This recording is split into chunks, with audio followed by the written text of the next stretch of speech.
Petrol ಮತ್ತು diesel ಬೆಲೆಯನ್ನ ಏರಿಕೆ ಮಾಡೋ ಮೂಲಕವಾಗಿ ಕೇಂದ್ರ ಸರ್ಕಾರ ಇದೀಗ ಶಾಕ್ ಕೊಟ್ಟಿದೆ. ಅಬಕಾರಿ ಸುಂಕ ಹೆಚ್ಚಳದ ಬೆನ್ನಲ್ಲೇ ಈಗ ಕೇಂದ್ರ ಸರ್ಕಾರ ಕೂಡ ಈ ಬಗ್ಗೆ ಸ್ಪಷ್ಟನೆ ಕೊಟ್ಟಿದೆ. ಪೆಟ್ರೋಲ್ ಡೀಸೆಲ್ ಮೇಲೆ ₹2 ಅಬಕಾರಿ ಸುಂಕವನ್ನ ಹೆಚ್ಚಿಸಲಾಗಿದೆ. ಕೇಂದ್ರ ಸುಂಕ ಹಾಕಿದ್ರು ಕೂಡ ಜನರ ಮೇಲೆ ಇದರ ಹೊರೆ ಬೀಳಲ್ವಂತೆ. ತೈಲ ಮಾರಾಟ ಕಂಪನಿಗಳಿಗೆ ₹2 ಅಬಕಾರಿ ಸುಂಕದ ಹೊರೆ ತೈಲ ಕಂಪನಿಗಳಿಗೆ ಬೀಳುತ್ತೆ. ಪೆಟ್ರೋಲ್ ಬಂಕ್ಗಳಲ್ಲಿ ದರ ಹೆಚ್ಚಳ ಇಲ್ಲ. ಅಬಕಾರಿ ಸುಂಕ ಹೆಚ್ಚಳದ ಬೆನ್ನಲ್ಲೇ ಕೇಂದ್ರ ಸರ್ಕಾರ ಈ ಬಗ್ಗೆ ಸ್ಪಷ್ಟನೆಯನ್ನ ಕೂಡ ಕೊಟ್ಟಿದೆ.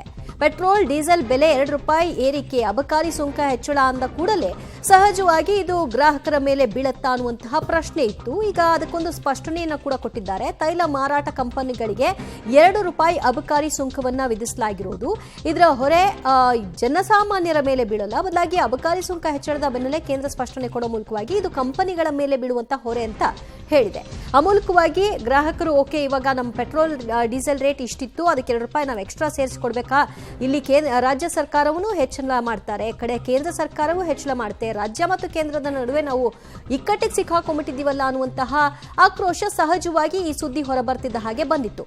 ಇದರ ಬೆನ್ನಲ್ಲೇ ಈಗ ಕೇಂದ್ರ ಸ್ಪಷ್ಟನೆಯನ್ನ ಕೊಟ್ಟಿದೆ. ಆ ಮೂಲಕವಾಗಿ ಇದರ ಹೊರೆ ನೇರ ಗ್ರಾಹಕರಿಗೆ ಬೀಳೋದಿಲ್ಲ ಅಂತ ಕೂಡ ಹೇಳ್ತಾ ಇದೆ. ಆ ಮೂಲಕವಾಗಿ ಇದರ ಹೊರೆಯನ್ನ ಈ ಸುಂಕವನ್ನ ಹಾಕಿರೋದ್ರಿಂದ ತೈಲ ಮಾರಾಟ ಕಂಪನಿಗಳಿಂದ ಏನಿದೆ ಅವುಗಳು ಇದನ್ನ ಭರಿಸಬೇಕಾಗುತ್ತೆ. ಅಬಕಾರಿ ಸುಂಕವನ್ನ ತೈಲ ಮಾರಾಟ ಕಂಪನಿಗಳು ತೆತ್ತಬೇಕಾಗುತ್ತೆ ಎನ್ನುವಂತಹ ಕ್ಲಾರಿಫಿಕೇಶನ್ ಅನ್ನ ಕೊಟ್ಟಿದ್ದಾರೆ. ಹಾಗಾಗಿ ಇದು ಜನಾಕ್ರೋಶಕ್ಕೆ ಗುರಿಯಾಗಬೇಕಾದಂತಹ ಸಾಧ್ಯತೆ ಇಲ್ಲ.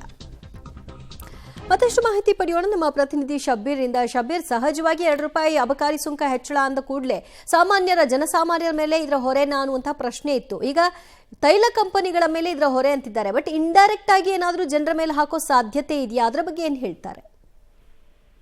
ದಿವ್ಯಾ, ಖಂಡಿತವಾಗ್ಲೂ ಇತ್ತೀಚೆಗಷ್ಟೇ ಕರ್ನಾಟಕ ರಾಜ್ಯ ಸರ್ಕಾರ ಕೂಡ ಅಬಕಾರಿ ಸುಂಕವನ್ನ ಏರಿಸುವಂತ ಕೆಲಸವನ್ನ ಮಾಡಿತ್ತು. ಇದ್ರ ಬೆನ್ನಲ್ಲೇ ಕೇಂದ್ರ ಸರ್ಕಾರವು ಕೂಡ ಅಬಕಾರಿ ಸುಂಕವನ್ನ ಏರಿಸಿತ್ತು. ಪ್ರತಿ ಲೀಟರ್ ಡೀಸೆಲ್ ಮತ್ತೆ ಪೆಟ್ರೋಲ್ಗೆ ₹2 ಏರಿಸಲಾಗಿದೆ ಅನ್ನುವಂತ ಮಾಹಿತಿಯನ್ನ ಆರಂಭಿಕವಾಗಿ ಕೊಟ್ಟಿತ್ತು.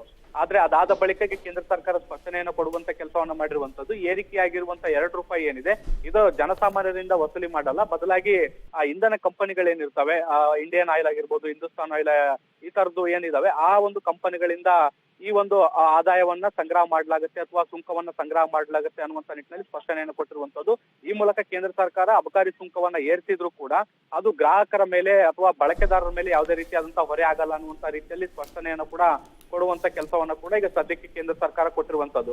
ಆದ್ರೆ ಪೆಟ್ರೋಲಿಯಂ ಕಂಪನಿಗಳ ಮೇಲೆ ಈಗ ₹2 ಸುಂಕವನ್ನ ಏರಿಸಿರುವಂತ ಹಿನ್ನೆಲೆಯಲ್ಲಿ ಅವುಗಳು ಕೂಡ ಈಗ ಜನಸಾಮಾನ್ಯರಿಂದಲೇ ಕೂಡ ವಸೂಲಿ ಮಾಡ್ಬೇಕಾಗತ್ತೆ. ಸೊ ಹೀಗಾಗಿ ಇದು ಪರೋಕ್ಷವಾಗಿ ಜನರ ಮೇಲೆ ಬರೆ ಬೀಳುತ್ತಾ ಅನ್ನುವಂತ ಪ್ರಶ್ನೆಗಳು ಕೂಡ ಇದಾವೆ. ಮುಂದಿನ ಹಂತದಲ್ಲಿ ಇದಕ್ಕೆ ಕೇಂದ್ರ ಸರ್ಕಾರ ಅಥವಾ ಪೆಟ್ರೋಲಿಯಂ ಕಂಪನಿಗಳು ಯಾವ ರೀತಿಯಾದಂತಹ ಸ್ಪಷ್ಟನೆಯನ್ನು ಕೊಡುತ್ತೆ ಅನ್ನುವಂಥದ್ದನ್ನ ಕೂಡ ಕಾದ್ ನೋಡ್ಬೇಕು. ಯಾಕಂದ್ರೆ ಪೆಟ್ರೋಲಿಯಂ ಕಂಪನಿಗಳು ಕೂಡ ಈ ಒಂದು ಪೆಟ್ರೋಲ್ ಮತ್ತೆ ಡೀಸೆಲ್ ಮಾರಾಟಗಳಿಂದಲೇ ಆದಾಯವನ್ನ ಭರಿಸಬೇಕಾಗಿರುವಂತದ್ದು. ಹೀಗಾಗಿ ಇದು ಯಾರ ಮೇಲೆ ಹೊರೆ ಆಗುತ್ತೆ ಅನ್ನುವಂಥದ್ದು ಇನ್ನೂ ಕೂಡ ಸ್ಪಷ್ಟವಾಗಿಲ್ಲ. ಕೇಂದ್ರ ಸರ್ಕಾರ ಮಾತ್ರ ಪೆಟ್ರೋಲಿಯಂ ಕಂಪನಿಗಳು ಈ ಒಂದು ಹೊರೆಯನ್ನ ಹೊರತವೆ ಅನ್ನುವಂಥದ್ದು ಅಥವಾ ಭರಿಸ್ತವೆ ಅನ್ನುವಂಥ ನಿಟ್ಟಿನಲ್ಲಿ ಹೇಳ್ತಾ ಇದಾವೆ. ಆದ್ರೆ ಕಂಪನಿಗಳಿಗೆ ಈ ಒಂದು ಹೊರೆಯನ್ನ ಯಾರ ಮೇಲೆ ಹಾಕ್ತಾರೆ ಅನ್ನುವಂಥದ್ದನ್ನ ಕೂಡ ಇನ್ನಷ್ಟೇ ಕಾದ್ ನೋಡ್ಬೇಕು. ದಿವ್ಯಾ, ಥ್ಯಾಂಕ್ ಯು ಶಬ್ಬೀರ್ ನಿಮ್ಮೆಲ್ಲ ಮಾಹಿತಿಗೆ.